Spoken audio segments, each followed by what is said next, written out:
Then there were two, gentlemen. Then there were two. We appreciate everyone making it out tonight for the Super Bowl IX of the CKFL Coach K Football League.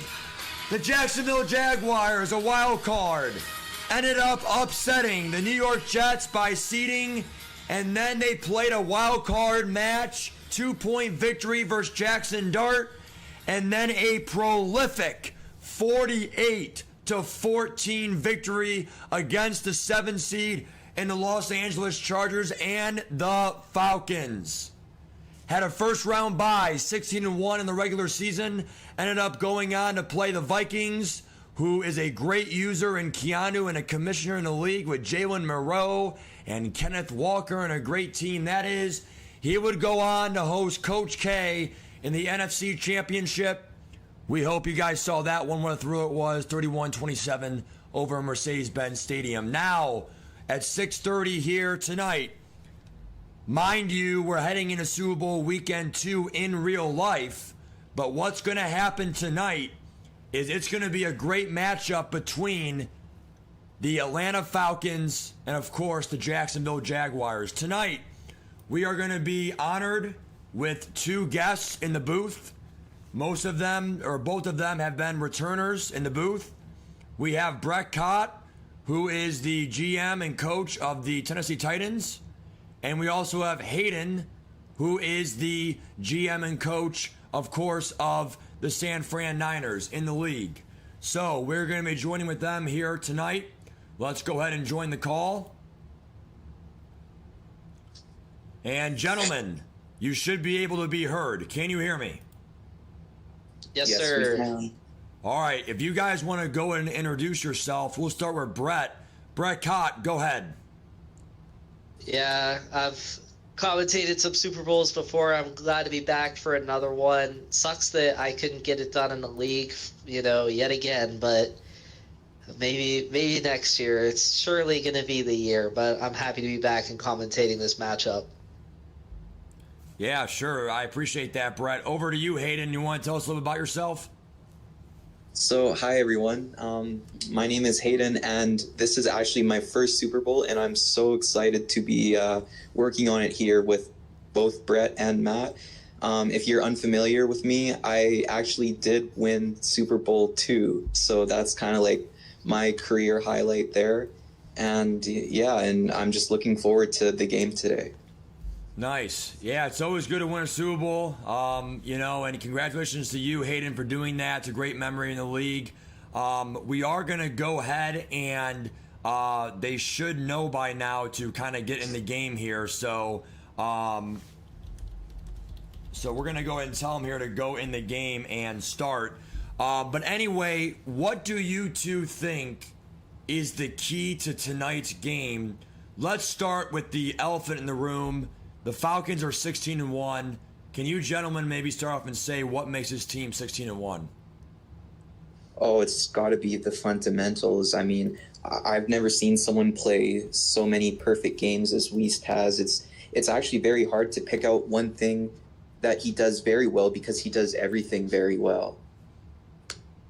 Brett, I'll just give a shout out for Wiest that when I played him in the regular season, he just had some of the best red zone defense I've ever seen, where I was able to move the ball, and then I was inside of the 5-yard line twice, and then I turned it over on downs both times, and then a third time I got down there, and it took me to 4th down to punch the ball in the end zone. So while I could sit here and highlight these superstar receivers and Xavier Worthy and Jalen Waddle and his superstar running back and Jalen Wright and Caleb Williams to put it all together, that offensive attack is so hard to stop with the RPOs and the deep game and the halfback stretch.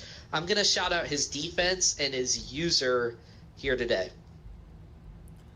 Yeah, I want to add one thing. It's a great football team. You have Xavier Worthy, Jalen Waddle, superstar tight end, Theo Johnson, a very tall guy. I believe he's 6'7", could be wrong, but 6'7". There it is, Brett. But, the thing is, I think it is that defensive line with abilities it, in my opinion, trenches, the interactions between them, the O-line, D-line, when you have abilities versus no abilities, it's really night and day.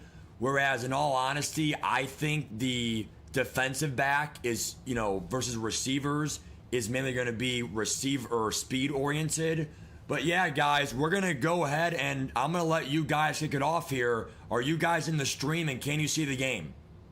Yes, it just flicked to Hard Rock Stadium here, so it seems like we're underway here for Super Bowl 9. Super Bowl 9, right? Not Super Bowl 3. I think that this year it continues. Yeah, Super Bowl 9. Does. Yes. Yeah, Super Bowl 9, yeah. Yeah, go ahead. So we see Jags are going to get the ball first here, and I love that for Joe V because I think that Joe V really needs to establish a lead in this game because I think Joe V, while we talked pregame about the Falcons, to talk a bit more about the Jaguars, Joe V really relies on the running game and the play action to go with it. So I think that Joe V needs to keep control of the clock, keep the ball on the ground, use Byshal Tootin, a very good running back. If Joe V can get some scores early and just stay afloat in this game and keep his running game alive, Joe V has a chance at pulling off what I think a lot of people would consider an upset and winning the Super Bowl. So would you agree with that, Hayden? Oh, I certainly would. I think the key for Joe V to win this game is that he needs to control the ball on the ground. Like we see here, he doesn't even have a single wide receiver in the formation. And he's already winding that play clock down. Yeah. So And wow, Tootin already going to the outside. Byshal Tootin almost a midfield at one of the most intriguing formations I've ever seen with two fullbacks. It just shows the Falcons there as Weist with his user kind of misses the tackle. It shows the Jags are here to play smash mouth football. And once again, McNair and the Jags come in with a fullback. They motion Bowers over, so they almost have two fullbacks. It's going to be a power run for Tootin, who makes a cutback. Tootin, spin move by Sal Tootin, down the sideline, touchdown, Jaguars. What a start for the Jags. And that is exactly why we highlighted him in the pregame. He is a huge factor today, and if the Jaguars are going to pull off this massive upset, he's going to have to be the difference. And like I said, this is exactly the start that you want if you're the Jacksonville Jaguars, a situation where you score. Now the pressure's on Weist a little bit. Obviously, Weist has been in a lot of Super Bowls. I doubt it phases him much. But if you're the Jags, you need to keep the game script in your favor so you can keep the running game and Byshal Tootin involved. So we're going to see if Weist has a response here on 1st and 10. I think he should get it at his 35. I think that kickoff just went a bit long there for the Jags. Obviously, that's another whole can of worms where when you're kicking to the sides, you want to kick it just short of that goal line so they're forced to return it and they get it around the 20 instead of the 35. We're going to see Caleb Williams there. We're going to see the stretch run here for Jalen Wright and the Jaguars, a TFL. Wow, what a start on 1st down for this Jags defense. That is the exact opposite of what we saw on the other side there with Tootin. Yeah, and you know that Joe V and the Jags, they love putting those fullbacks in the formation. As there's a good read there by Weist as he hits Theo Johnson spin move. The spin moves are going crazy early in this game. Theo Johnson and Tootin elusive there in space, and the Falcons pick up a big play there to get into Jaguar territory. Once again, Williams comes out and single back. He's back to pass once more. He's going to hit Johnson again. Johnson tackled a gain of 6 on this one. Theo Johnson is such a good option in this offense. You got the two speedsters in Worthy and Waddle, and it's just so hard to cover them both. And then when you don't, it's going to create opportunities for Theo Johnson like we saw in the last two plays. Yeah, so many playmakers to cover as Wright bursts up the middle. Jalen Wright, one of the best running backs in this league. Last year with Matt Kennedy, this year under the ownership of Least. Once again, Wright proving to be a star. I'm sure next season Wright is going to be a very early pick. 1st and 10 once more. We're going to see Williams come out in the single back. It's going to be a stretch for Wright, but there's a TFL. Deron Payne, the big fella, getting in the backfield, a loss of 3. Yeah, that's the second TFL on this drive, I believe. Yeah, the Jags got one on that first play of the game. We're going to see if Williams has a response here as the Jags have pressure coming off the line. And that's another X factor that I want to talk about. Playing the Jags 6 times in the regular season over the 3 seasons in this league. The Jags have some of the best pass rush and pressure that I've ever seen. The Jags love bringing disguised looks, and they love holding down that button on coverage and sending their edge rushers into the middle of the formation. So we're going to see if Williams can overcome the pressure on 3rd and 13 here, almost in the red zone. Williams will change the play to stick. Brings Waddle on a streak here. Williams back to pass, and the pressure gets home once more for Jacksonville. And Atlanta is going to have to settle for 3. Jags, the winners after the first 2 possessions. As we'll see if this field goal is up and true. It is. But wow, what a start for the Jags. What a stop. They lead 7-3, 4 minutes into the first. Yeah, that was just some clutch defense there by Joe V. He actually put the middle linebacker on a deep blue, like you see in cover 3. So that streak to Waddle was not available, and that's what Weist was looking for. And that's good analysis, because traditionally when you're facing a cover 3, your first instinct is going to be, how can I shoot this ball up the seams? How can I attack for a big play, especially on 3rd and long? Joe V did a good job at covering that up, and the pressure got home. And now Joe V, when you see Joe V motion this guy to the left, you got to think play action. If he motions him back, it might be a run. If he motions him back, I would say it's either a run or it's a play action of Bowers. Now he's motioning Bowers across. Lots of motions, lots of clock ticking, obviously. He needs to snap this ball here.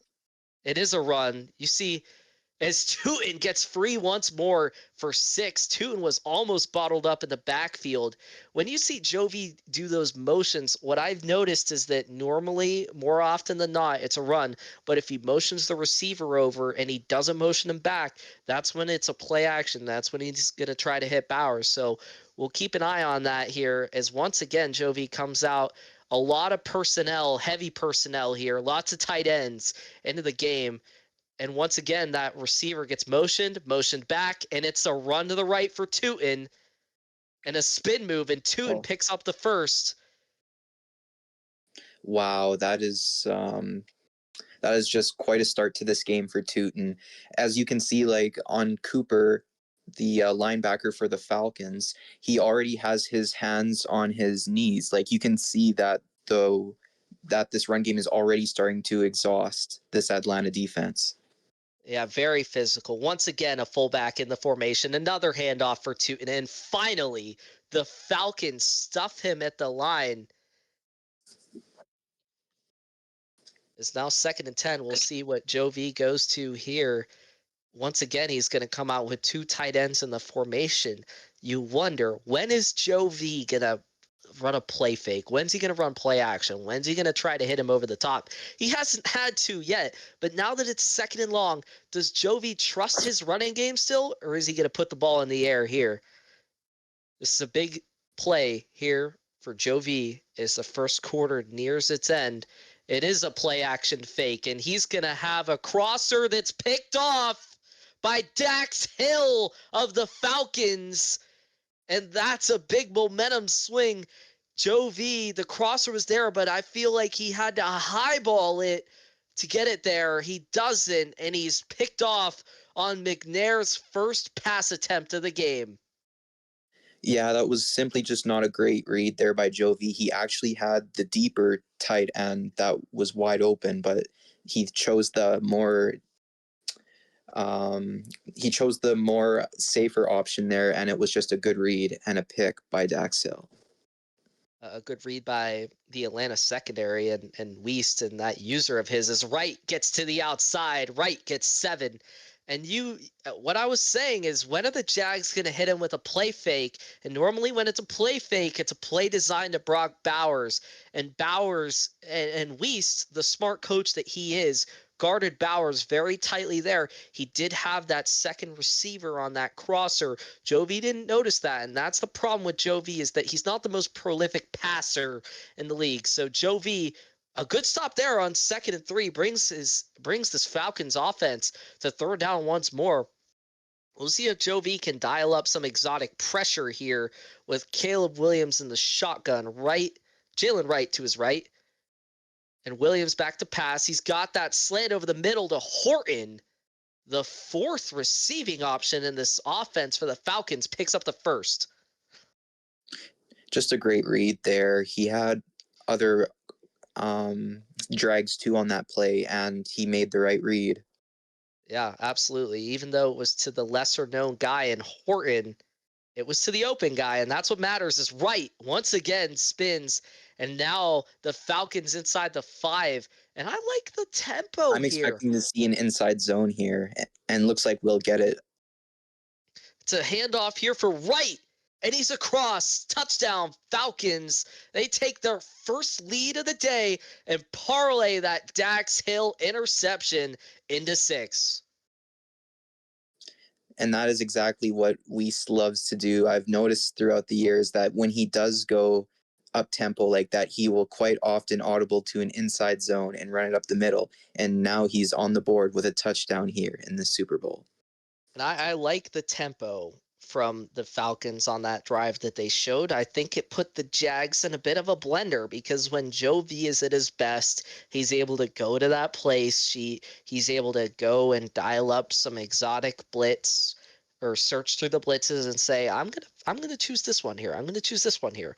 When Weist is running that hurry up, Joe V doesn't have the capability of doing that. But McNair back on offense, and if you're Joe V, you can't let that pick sway how you're playing this game. It's still a run first game. If you're the Jags, you're just down by 3, so you have to continue to make the right reads, as Joe V does there to pick up 3. But you're still going to win this game through Byshal Tootin, and you're still going to win this game through your pass rush. So you need to continue feeding Tootin, and you cannot let the Falcons having a lead sway your opinion here.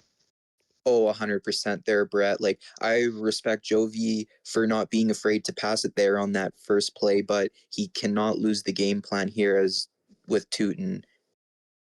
Yeah, and I think Joe V has been at his best when he's had those fullbacks in this game and gone to these very heavy running looks. As we'll see Joe V audible formations here. And we'll see, is this a stretch to the outside? Is it a dive? Is it play action? What will Joe V choose? It is a dive up the middle here, Tootin, but a good user there by Weist allows Tootin to only pick up 2 and set up a 3rd and 5. That's the first big stop on defense for the Falcons against Tootin that I can remember this game. So they obviously made an adjustment, and we'll see if they can keep it up. Yeah, and they got that stop for no gain on the last drive, but that's another big run fit there for the Falcons, and we'll see. Wow, what a formation here on 3rd and 5. You're going to have 2 running backs and 3 tight ends here. Obviously, Joe V using the Ravens playbook, and is this just a handoff up the middle? I would expect a QB run on this play. I don't think it's a run, because he's got Justin Fields, and he's going to put Fields in when he wants to run with the QB. As there's Tootin out in space. Byshal Tootin on the wheel route picks up a big first down. Oh, and that's just the double whammy too. When you have trouble stopping him on the ground, and then all of a sudden he gets a big chunk through the air. And you saw Weist playing that Tampa 2 in the flats, and for whatever reason, that I don't know if his depth or his zone drops. Maybe his defender was a bit backed up. It gave Tootin just enough space. And now look, there's not even a wide receiver in the game at the moment for the Jags. I would almost guarantee this is a run, if not a play action to Bowers. It is a run. It's a stretch for Tootin. And Tootin to the outside. He gets 9, we'll call it 8 yards. It's amazing how Jovi can just go into these very heavy formations where it's almost guaranteed that you know a run is coming and still be successful. Oh, it's just a heartbreaker to the defense when you know the run's coming and you just can't stop it. And that's why the Jags are here. They're here because of a prolific rushing attack. Because once again, a fullback in the game, 2 and up the middle. And there's a gain of 1. And on 3rd and 1, if I'm Jovi, I'm just keeping the ball on the ground here. But he might go to gun empty, and we might see a Justin Fields package. I would not. You see gun empty quads. Don't be surprised if you see Justin Fields in the game on this play. And don't be surprised if it's a QB blast up the middle. We'll see. It is Fields in the game, and we better be ready for the QB blasts. Weist recognizes it here. You can see the heavy pressure coming. But he backs Cooper off. I mean, it's 1 yard. You trust Fields to get 1 yard up the middle. It is going to be a passing play. Fields is going to throw a pick to Edger and Cooper, the lurk. And what a job by the user of Weist to not only be prepared for that Fields run up the middle, but to also be able to get your user back into coverage and get a pick 6. That's just incredible defense there by Weist and the Falcons. It sure is, Brett. We've seen Weist do that plenty of times. Like, I remember one of his Super Bowls previously against Michael was a terrific user switch stick pick that sealed the game. He has this ability to make other coaches just look so stupid with the reads they make. And I got to admit, like, I feel like Joe V was overthinking it there. Like, even if he's prepared, all you have to do is pick up 1 yard with the QB blast. What I would have done is keep the fullback in the formation and just run a dive or run a stretch. You have to get 1 yard and you have 2 plays to do it. Hand it off to your fullback. I feel like Jovi should have kept the heavy running sets in the game because that's what's been working for him. And we're going to see now. Here's a problem for Jovi. Now he's down 10. Now it's like you gotta score here, because if you don't score here and the Falcons score, then you're in a game where you really got to be passing the rest of the way. You can't rely on your running game, and I don't think that's a situation where Jovi can win. So we do see him motion the receiver over a Tootin. Once again carves up this Falcons defense. First down, Jags. A great start to that drive. And Tootin already has over 100 yards here in the second quarter. So that is a sign for Jovi and this Jaguars offense that they need to rely on him going forward. And if you told a random guy that the running back had over 100 yards and it's not even the 2-minute warning in the first half, you'd probably think that the Jags would be winning this game. But that's just the power of that pick 6 that totally changes the game. We'll see Tootin get outside. He gets 2 yards there. And that's honestly, like, it's a good pickup if you're the Jags. I would just keep on slamming the rock. If you're the Jags, what you really got to be thinking about is, how can I make this possession the last possession of the first half? How can I go into halftime down by 3? If you're going into halftime down by 3, yeah, Weist gets the ball to start the third quarter, but you're right there in the game. If Weist has time to have a 2-minute drill, then Weist can score. And just like that, if you're going into the halftime down 10, then you're really in a blender. So we're going to see if Jovi can take advantage and manage this clock correctly, but he has a bigger task at hand. It's 3rd and 8 after he throws it away. Well, to your point there, Brett, Jovi needs to make sure that he turns on shoe clock here so that he can make sure that this is the final possession of this first half. Yeah, but more importantly, he's got to pick up this first down. We see Weist dialing up a blitz. He's got Tuimoloau. Oh my God. On the outside, the pressure gets home, and wow, it's a lurk by Tuimoloau. Oh my goodness. I was struggling to say his name because I took I took sight of the adjustment that he was putting Tuiolo on, that he was going to put him into coverage. Not only does he put him into coverage, he's able to read that over the middle and get that interception against Brock Powers. And ever since that Jags opening drive touchdown, it has been all Falcons.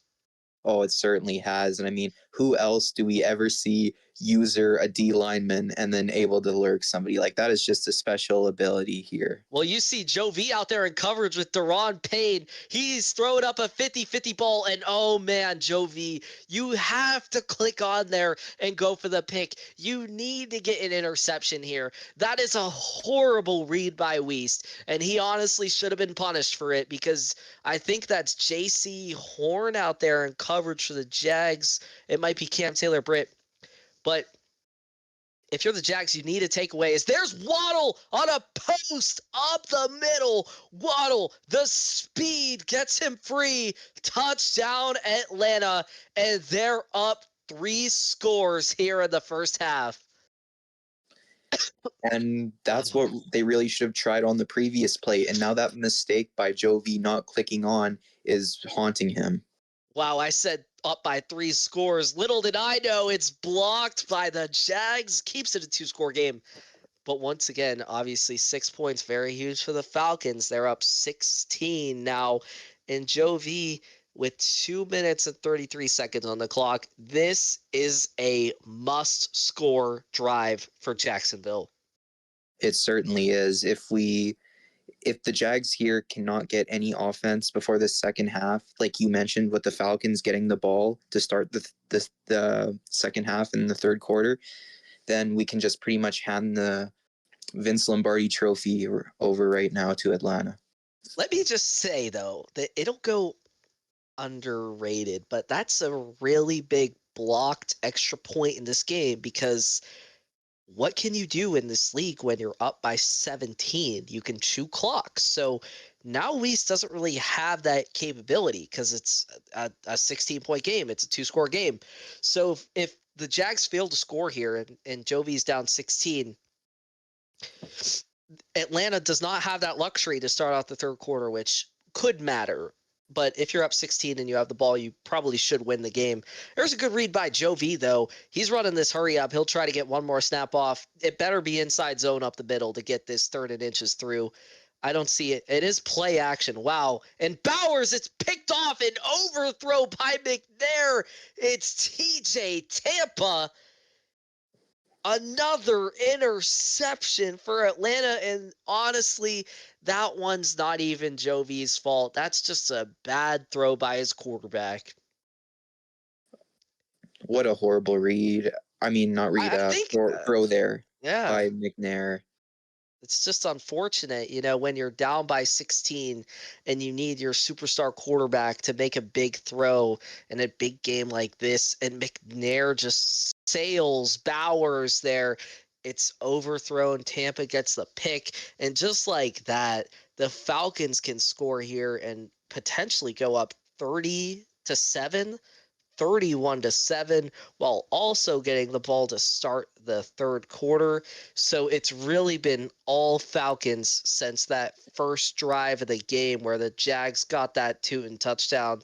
And for the Jags, it's like now Jovi almost lurked that with Hampton there. That would have been a crazy pick 6, a crazy momentum changer, but if you're the Jags, you have to hold them to a field goal here first and foremost, but you really gotta get a takeaway, if not multiple takeaways.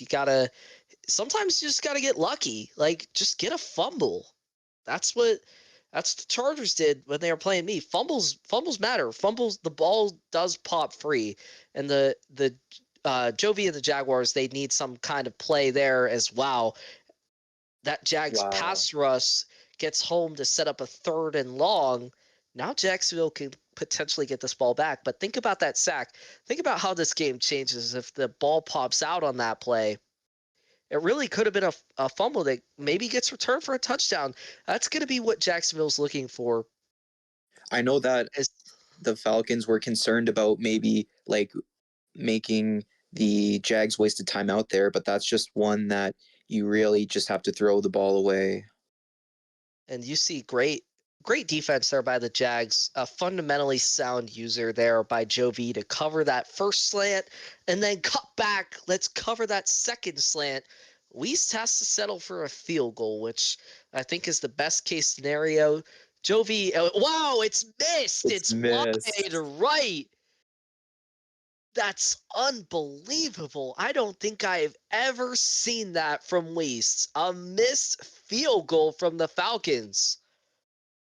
That is just a huge mistake because going back to what you mentioned earlier, Brett, about the being up 17 and chewing the clock. Now, if Jovi doesn't score on this drive, then we can't chew the clock to start the second half. So that is just a huge missed field goal.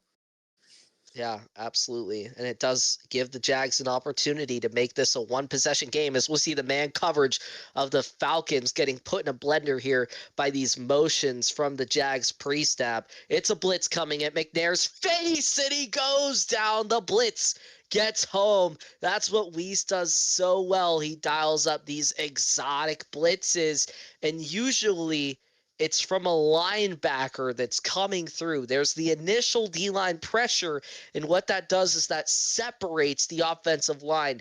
It leaves a gap for the linebacker to come through. That's what makes the Weast pass rush so successful.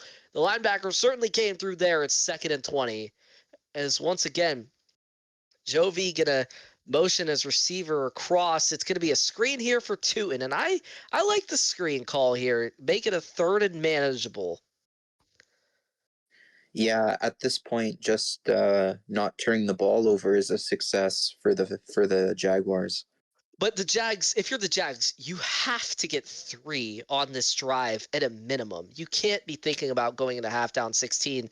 That's not how you win Super Bowls. You have to make it a 13-point game as wow. That another ball from McNair that could have been picked. We'll see what Jovi does. I think this is a very interesting position here for Jovi. I am personally going for it. No This is a guts. very smart decision by Jovi, in my opinion. I don't agree because I feel like you need a field goal here. I feel like you need to make it what is a realistic 2-possession game. Yeah, it's a 2-possession game right now on paper, but that requires you getting two-point conversions against the Falcons' red zone defense. I just don't think that's realistic. So I think you need to get a field goal here, and it's no guts, no glory.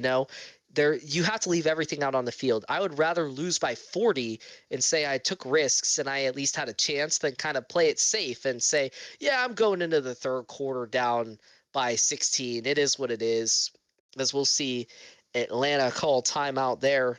It'll be 1st and 10. Just like that. I mean, Weiss might get a field goal anyway in this drive. I mean, he's around 10, 15 yards away from field goal range. So we might see Weiss extend that lead anyway. For the Jags here, we need to see them play cover 4 and just give cushion because you have to do everything you can to prevent that 3-headed monster from getting more points for the Falcons this half. Yeah, right now, if you're the Falcons, you're looking as he'll hit Johnson there. And Theo Johnson, that's going to be a field goal range for Atlanta. As he'll call timeout with 3 seconds left, he'll send his field goal unit out here to make it what is a 19-point lead here before the break.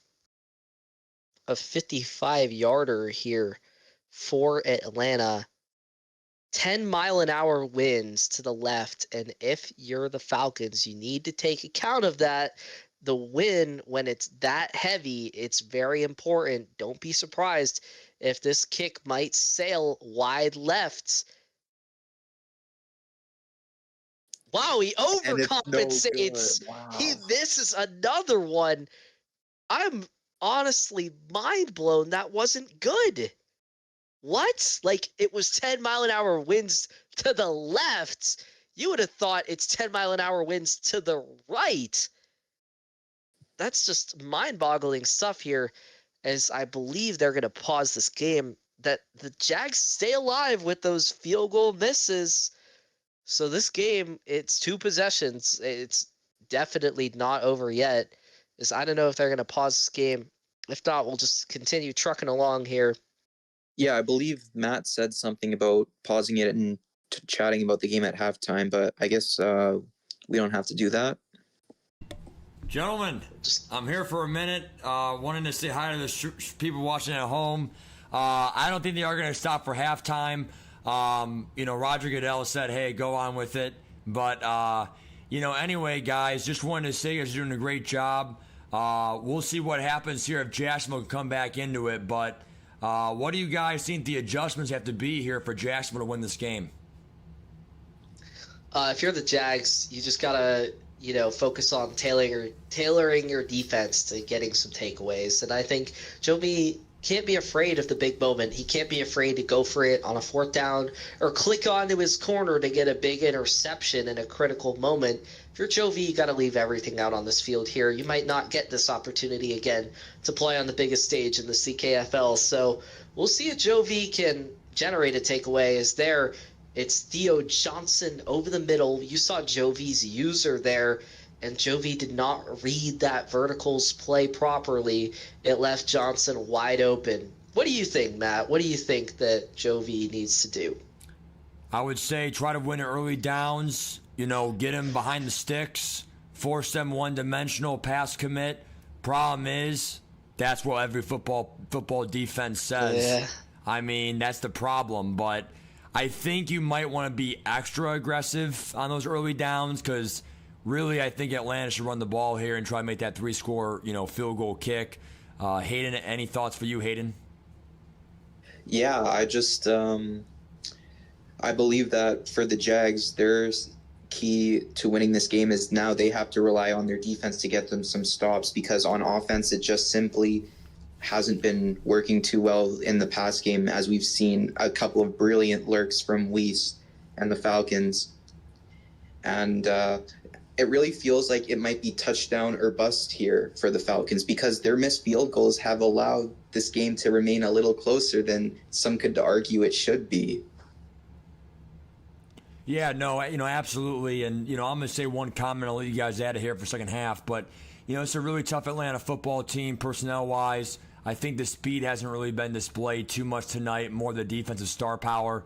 Good run there by Jalen Wright. But, I think really for the franchise watching at home, people that are not in the booth or, playing the Super Bowl that are watching right now from home, I think really this is the power of, giving a great user some great weapons. And, we're going to probably see a dynasty here, this franchise with Atlanta. And I think it really shows just, when I made the Super Bowl back in year 1 of Madden 26, season 7 overall, a big reason for that was because he had Jared Goff and he had, I believe, only half the receivers. Maybe he had Waddle, that's it, right? But, the weapons were just, easily finite. Now we go from finite to almost, it seems, infinite weapons from infinite directions. Yeah. So it's really tough to beat a good user with a great team, and that's what makes Atlanta great. But the last thing I'll say, and I'll leave it to you guys, is but that is the beauty of franchise. Is sometimes the thing about sometimes you have all these teams. You start at one NFL draft. We do about 20 rounds, in August, and from August to June. Who has the best team at the end, whether it's accolades, team building. It's not just being a good player coach. It's what do you do in the offices for trading. That's all I got to say, guys. Wow, what a spin move by Wright. And we see the Falcons get a touchdown. And you might say that's a dagger, but we'll say the Jags still have a chance here for now if they can get a touchdown here on this next drive. But thank you, Matt Kennedy, for joining us as always. Thank you for having us first and foremost. Wow, the kicker of Atlanta. Almost another miss by the kicker. This wind at Hard Rock Stadium is unbelievable. 10-mile-an-hour winds to the right now, you see. We'll see how far that wind takes this kickoff. But yeah, there's a lot of strategy and planning. If you don't have a good team, you're probably not going to win a Super Bowl in this league. So I would say it's probably the most fun since you can play the game of Madden any day of the week. You know, you can play Ultimate Team, you can play online head to head.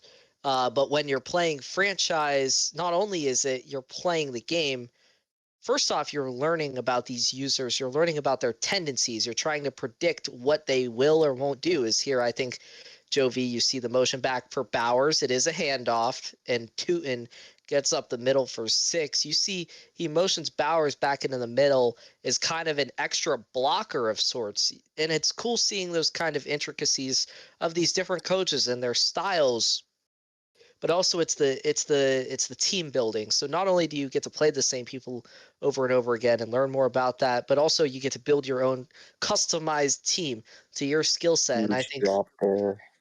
yeah, that is a big drop. And you see that KO, I believe that was a KO getting used there. But yeah, Hayden, how would you say franchise is different than your normal ultimate team?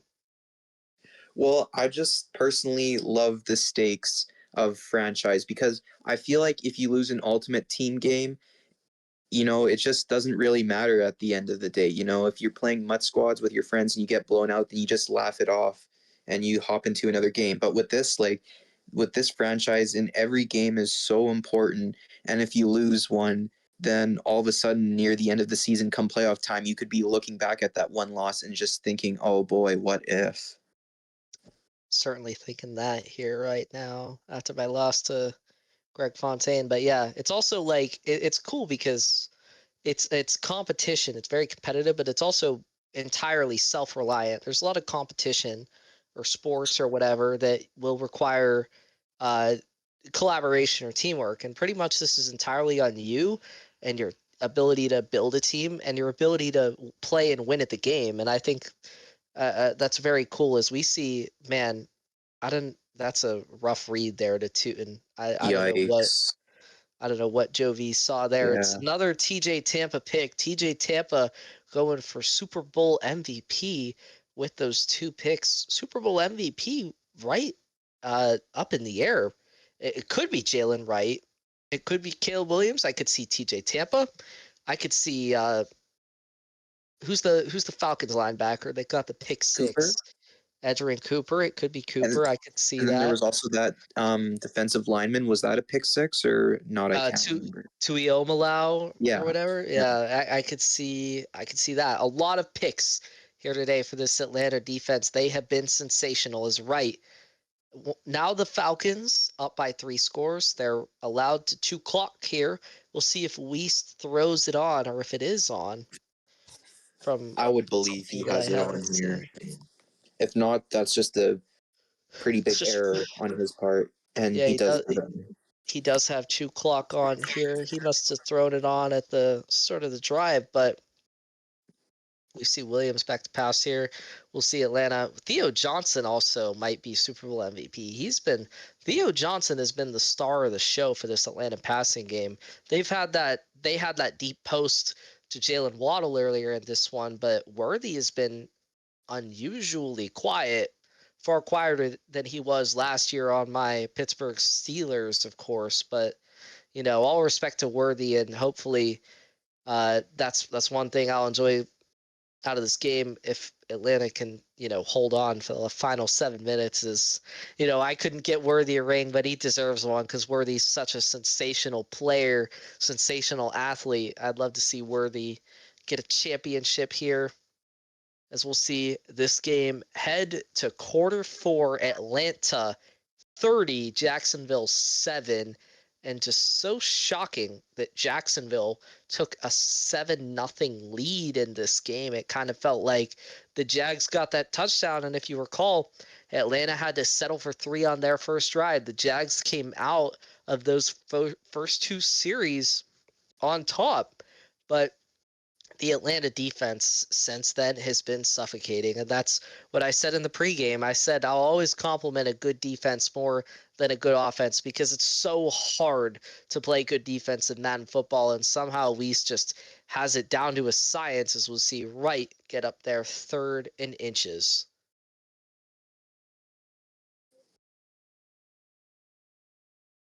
And to speak to how this game has gone so far, like this was kind of like what everybody was sort of expecting. Like Atlanta has just been so dominant this year, and I don't think we should, you know, at the end of this game, I don't think we should use it to like, knock on Joe V at all, because I feel like it has just been an outstanding performance by Atlanta all season long. They were 15-0, and then they got their only loss the week after that. So But if you it's like were, their only Atla- loss came when it didn't mean anything. yeah, the only reason, let's be very clear, the only reason that Atlanta has a loss on the board was because Weist had already secured the 1 seed and he was playing backups. So he wasn't playing Johnson, he wasn't playing Wright, he wasn't playing Worthy, Waddle, Caleb Williams. I'm sure some players on defense too were not playing. So that's the only reason that Weist did not achieve perfection this season. He has basically been perfect. The best shot at least losing was clearly in that NFC Championship, and Matt Kennedy just let that opportunity slip away. And you never know when those opportunities might come again. So I'm sure Matt Kennedy is definitely kicking himself, saying, "Man, if I could just get into that Super Bowl and I trust my run defense, I definitely could have seen Matt Kennedy getting his first championship." But myself and Matt will have to wait until next year to get another opportunity, as Williams on 3rd and 5 will use his legs. Yet another wrinkle of this Atlanta offense is that Caleb Williams is a very mobile quarterback. He gets to use his legs. He picks up that first down there. As now we're kind of just ticking down the clock here with Atlanta having 1st and 10 up 23. This game is pretty much done and dusted. We'll see if Atlanta decides to rub it in a little bit. I doubt it, knowing Coach Weist, but just a fantastic season for the Falcons. No ifs, ands, or buts. Yeah, it's definitely hard to say that, there's a team that deserves it more than this Falcons team. They've just been the most dominant team in the league this season. Like, and I don't even know if it's a debate really. Like, they had a few close games, obviously, like the NFC Championship, but it has just been a season of perfection for them from top to bottom. And if you look at Atlanta's regular season schedule, and even you can, Oh, wow, and a is mistake there. Wow. there's picked off by Horn. How much does that matter? I'm not sure, but JC Horn, he could have had 2 picks today. Once again, go back to Jovi not clicking onto Horn, not trusting him to make that interception earlier into this one. But we'll see McNair go out here. Maybe McNair can get a passing touchdown on his resume in this Super Bowl, as we'll see a little jet sweep play fake here. I like that little play design as he hits Dell for 3. But if you're the Jags, obviously not the result that you wanted, not the game that you wanted to play, especially after going up 7-0. But Jovi proved himself this year with the first year of Michael not being in the league. There was a lot of people saying that the Ravens were the favorites. I think the Ravens were the consensus favorites, and then probably followed by me. And then I think there was a lot of Raiders. There was a few Raiders people in there, and then maybe 4th or 5th, it was like Jovi and Bryson. So for Jovi to be even sitting in this game today and have a lead at one point, I think Jovi has a lot to hold his head high about, and a lot of momentum to build on for next year. And I'm sure Jovi is going to continue upgrading, only get better at receiver, get better on certain defensive sides of the ball. As he's also, not saying Bowers should catch that ball, but, there was that overthrow from McNair earlier in the game that really kind of sealed Jovi's fate. So we'll see if he can get back into the big game at some point. Yeah, and to the people out there thinking, oh, Jovi, he doesn't deserve to be in the Super Bowl. He's only in here because of an easy conference. Well, like, I don't really think that should be an argument in this case because, even though he did beat some of the lower seeds. Like he beat the fourth seed, the sixth seed, and the seventh seed to get here. That's not really his fault. He made the most out of what was in front of him, and that's more than what you can say about other great teams in the AFC who got, upset by the Chargers. Yeah, yeah. I also just think that, you could say, oh, the AFC's weak. I don't really think the AFC's weak. I just think that Weast is like really good. I think if you put a lot of AFC users, I think, Pat Bateman, myself, the Raiders, but the Raiders, Coach Max is now out of the league. Bryson, Joe V. I think if you put these users up against a lot of other teams in the NFC, there would be very competitive games. But as you recall, I played you in season 1, Hayden, and that was a really great game. It came down to the fourth quarter. I think you got a key defensive stop there at the end to snatch that victory. But it's just a matter of that Atlanta is just so good and so dominant, and he's won by multiple scores in pretty much every game he's played this year. So it's rare to even have a close game that the Falcons are in. And once again, when Weast is in those close games, he has more experience than anyone, being in so many Super Bowls, being in so many NFC championships. As we see, Weast not letting his foot up off the gas, continuing to get pressure here. Weast famously, all he does is contain, and somehow it's just like you just question, like, why can't my pass rush do what his pass rush does? But I think that, he also does the blitzes where he gets his linebacker through the offensive line. And, Weast was just the best player all year. And I there's nothing more fair than the best player winning. And normally it would be Michael and Weast in this game, but with no Michael, it just left Weast as the clear top dog in this league, and no one was able to take him down this year. And to go back to your point about the conferences, I just think the NFC is very top heavy. Like, I don't necessarily think they're that unbalanced, but I just feel like the NFC has so many users who you would consider just elite. Like, when you look at the divisional round, it was myself versus Coach K and the Cowboys, and then Weast and the Falcons against Keanu and the Vikings. Like, those are 4 of the best users in this league. Like, it was a gauntlet, the NFC playoffs from the divisional round on. Yeah, I mean, once you're getting into any of the playoffs, once you're into the divisional round of the playoffs, there's no slouches as well. That'll be, man, I kind of wanted Joe V to get a touchdown there. It'll be another pick thrown by Fields.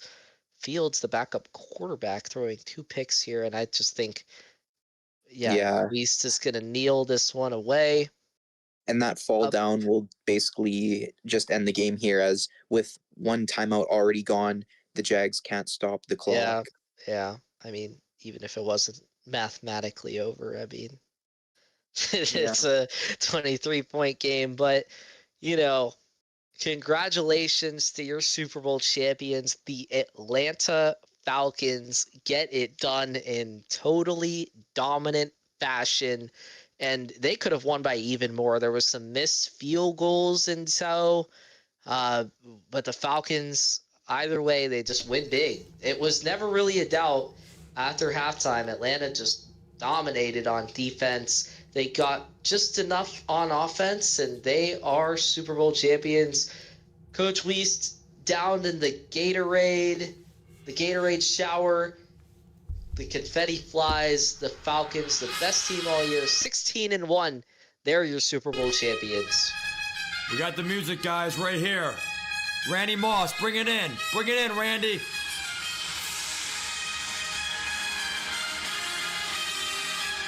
Falcons, baby, they've done it, dude. Dude, one thing I'll say as Goodell presents a trophy, the Atlanta Falcons, they absolutely deserve it this year. You guys said it numerous times. What a great sound football team this year. And, it's unfortunate that we were in the Final Four myself, but, so close but so far. And, you got to make the game to really finish it. And to the Jaguars, some people, they say if you're not first, you're last. But to me, that is still a huge moral victory because it's your first time ever making it in the CKFL Madden series. I know Joe V was a great advocate for the college football series, but what a job that Joe V's done with the Jaguars. And let's not forget, he did get a stop that first drive, 7-3, and he was driving, and sadly he threw a pick. So, we're gonna go ahead here and hopefully interview the Falcons here very soon. Kyler, are you in here by chance? No, he's not, but he's not. Okay. Jovi did have the momentum to start off this game, and it was impressive. And I think, for sure. I think it comes down to that 3rd and 1 where he had Fields and empty, and he decided to audible into a pass, and then he threw that pick there, and that was just kind of the game changer, and the Falcons kind of rolled from there. You are exactly right, Brett. Like, with how well Tootin was running the ball, I just was very confused that you wouldn't at least keep him in the backfield so that, you have the threat of running it with him for the defense. Right. Because here we see Least Enigma, Super Bowl champions. Yeah, everyone's so shocked. Thank you. Least Enigma, this guy wins the Super Bowl championship. Congratulations, though. And how does it feel to have your first title of Madden 26? Yeah, I joined the CKAFL for the first time last Madden 25. I had never been in an online franchise before. I lost my first Super Bowl, but then was able to come back the next couple times and win. And this Madden coming back around, I made it to the second Super Bowl, but was unable to secure the victory. It was a close game, heartbreaking. But, we just stayed focused, made a couple off-season trades to, get a little faster, a little this, little that, nothing crazy. Yeah, you know how it goes. But, I was able to go through the regular season. A lot of not easy victories because they were hard, but the scores say they were easy, but a lot of good opponents in the league. I wish I would have been able to go undefeated. However, I wanted to rest my starters. I did not want to risk any injuries. It is disappointing I couldn't have the perfect season, but that is okay. I'm willing to sacrifice that for a healthy playoffs, which I had, and able to go on this run here.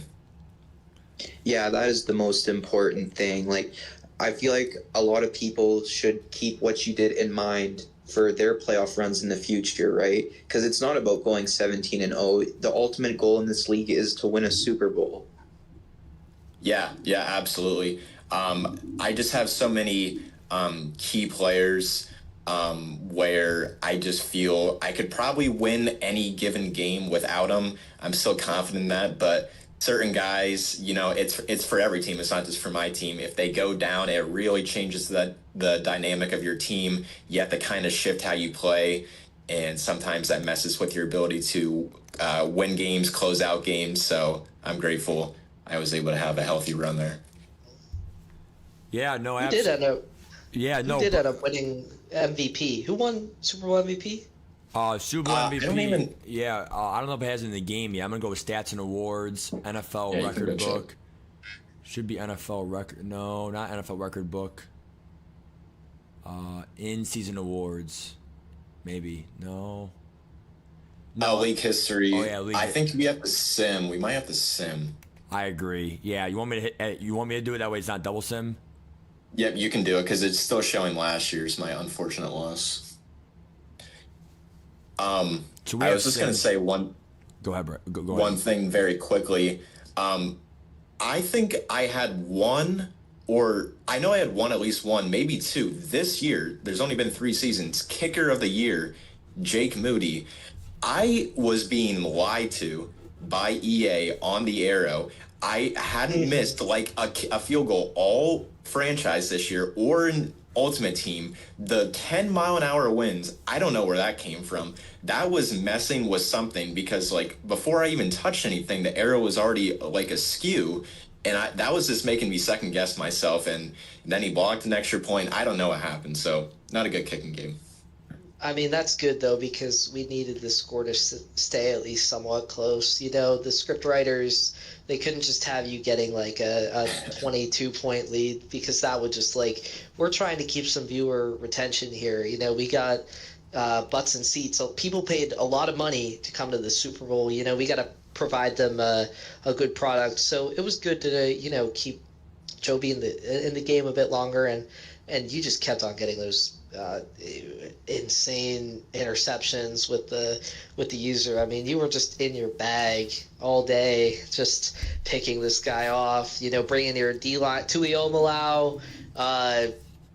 Correct me if I pronounced that guy's name wrong, but you know, it was him. It was the linebacker. It was Tampa. What I'll say regarding that, gameplay-wise, you know, unrelated to kicking, but actually offense and defense. I knew. First of all, it's impossible to get stops in this year.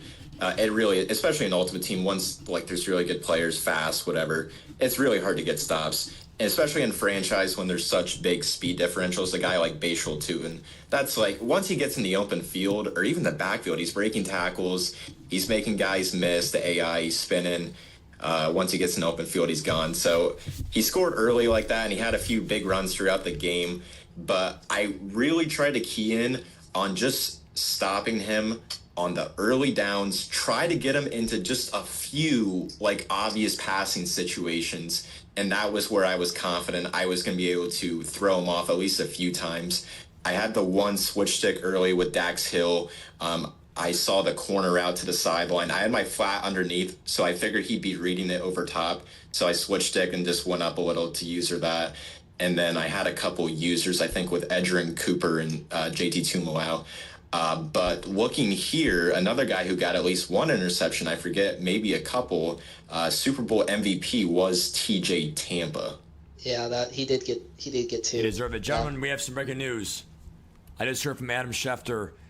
Chris Jones has retired in the league. Wow, that's funny, because I was chatting with Bryce, and I was considering making him an offer. I was considering it. Man. This is why you don't pre-make trades before the retirements and the dev downs, because I would have wasted all this time making a deal for Chris Jones, but now I don't have to. So I mean, I really am the winner of today. Well, it's great news. Well, some other news. Mike Evans is gone. It's a big name. One I was a little bit shocked about. George Kittle, after 11 years, 31-year-old tight end, is gone. Jalen Ramsey, I think Kittle's like more 35 by then. But Jalen Ramsey, after 12 years, he's done. Jalen Ramsey was actually a decent trade target, I believe, somewhere in year 2. Now we're at the end of year 3, he's gone. But, you know, some of those names, you know, in the young 30s that retire, just shows you that if you draft someone, look how good Chris Jones looked in year 1. Well, guess what? He barely lasted half the franchise, 3 out of 5 years. So just shows you that the power of youth strikes again. But that's the retirement, always a big part of the Super Bowl stream to kind of go over that and stuff like that. But yeah, there it is under the season recap. TJ Tampa is your Super Bowl MVP, one of the first.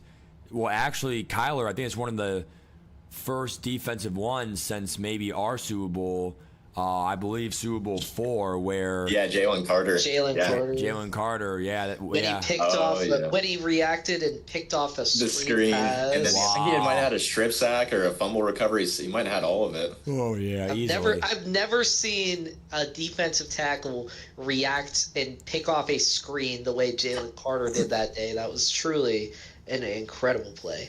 No, that was all user skill there. I appreciate it. Yeah, there it is. But yeah, no, gentlemen, we're going to probably sign off here soon. But anyone watching at home in the franchise, make sure you guys do go ahead and check your retirements. You know, any devs, whatever. Check your devs, dev ups, dev downs, whatever. All that should already be in effect based on the previous week anyway.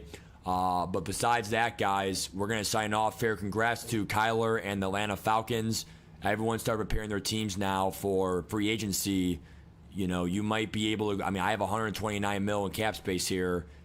We might be ready to make a splash. Yep. Last thing I was gonna say before we get going here, I am a ultra competitive person, real life, Madden, whatever it is. So I'm glad I was able to win a couple last year and win one this year. Michael retired. I would like to announce I am not retiring because I still like playing franchise. I still like being in Discord and playing the games. It's a good switch up from Ultimate Team. A lot more fun in my opinion.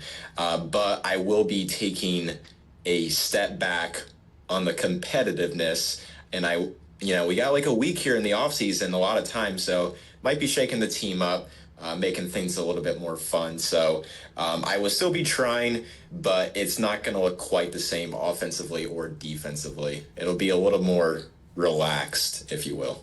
Hey, if you want to trade Worthy, you know who to talk to. You know, Brett Cott will be the last person I will be here. I'll always entertain. Is Neighbors in Thornton not enough for him? Well, I mean, believe me, they're great. But any chance I can get my father Xavier, I mean, I would bring him home. Oh dear God, Brett! All right. On that note, guys, we're out of here.